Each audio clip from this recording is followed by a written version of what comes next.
আকাশে উঠে বিয়ে করার ভূত তোর মাথায় কে ঢুকেছে বলতো? শোনা মা, ভূত এরকম একটা জিনিস সে নিজেই কোনো মানুষের মাথায় ঢোকার ক্ষমতা রাখে।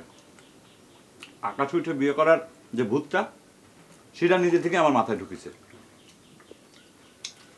আর একটা কথা আম্মা, হেলিকপ্টার উঠে বিয়ে করবো এই কথা শুই না তোমার শ্বশুর কিন্তু হেলিকপ্টারে চড়তে চায়।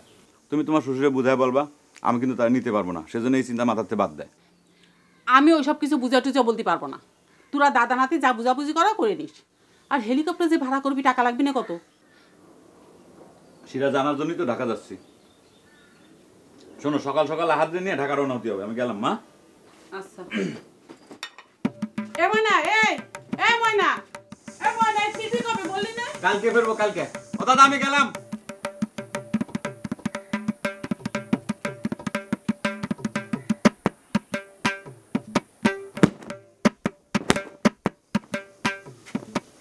দোস্ত আহাদ। কেন দোস্ত, সাত সকালে তাড়াহুড়া করে কনে ছুটলি রে? কোন ছুটলি মানে? এটা তুই কি করছিস? হেলিকপ্টারের ব্যাপারে দাদা মতামত দিয়েছে। তোর আমি বলেছিলাম না, দাদা রাজি হলি পারে তোর সাথে নিয়ে আমি ঢাকা যাবো হেলিকপ্টার ভাড়া করতে। চল রেডি হয়নি, তাড়াতাড়ি চল। আমি তো দোস্ত যাতে পারবো না, কি কাজ আছে দোস্ত, হাটে যাতে হবে। মা খুব রাগারাগি করতেছে। তুমি দোস্ত যাও, আমার দোয়া রইল। দোস্ত, তুমি মনে হয় আমাদের বিয়েটা সাপোর্ট করতেছো না। মানে যতই আমাদের বিয়েটা আগায় আসতেছে ততই তোমার ভিতর একটা মানে গা ছাড়া ভাব আমি খেয়াল করতেছি। কেন? না দোস্ত, সারা সারা ভাবের কি আছে? আমি তো তোমার ডাইরেক্ট বলেছি দোস্ত, ফ্যামিলির মধ্যে বিয়েটা আমি একদম সাপোর্ট করি না। তাতে সোসাইটির বিস্তার ঘটে না দোস্ত। দোস্ত, তোমার একটা জিনিস ভুলে গেলি বলে তো চলবি না। আমি আর জুসনা নিজেরা পছন্দ করে বিয়েটা করতে যাচ্ছি। সেখানে সোসাইটি ফ্যামিলি সেটা তো কোনো বিষয় না। তুমি না গেলি পরে না যাবা, বাট আমি একাই মনে করো যে হেলিকপ্টার ভাড়া করতে যাব।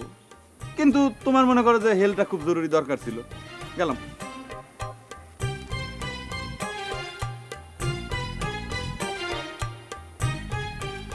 বৌমা এদিকে এসো।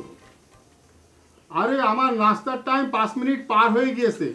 যাও আমার স্ন্যাক্স আর টি নিয়ে এসো। আব্বা, এটা আপনি কি করছেন? এই সিনাক্স আর টি, এই কথাটা তো আমি কোনো সময় শুনিনি আব্বা।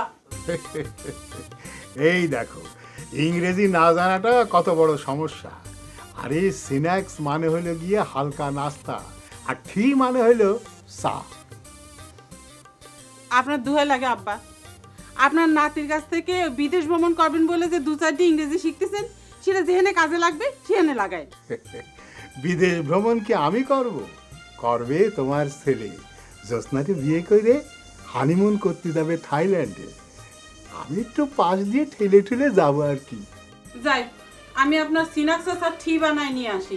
এই তো কি সুন্দর দুটো ইংরেজি শিখে যাবে।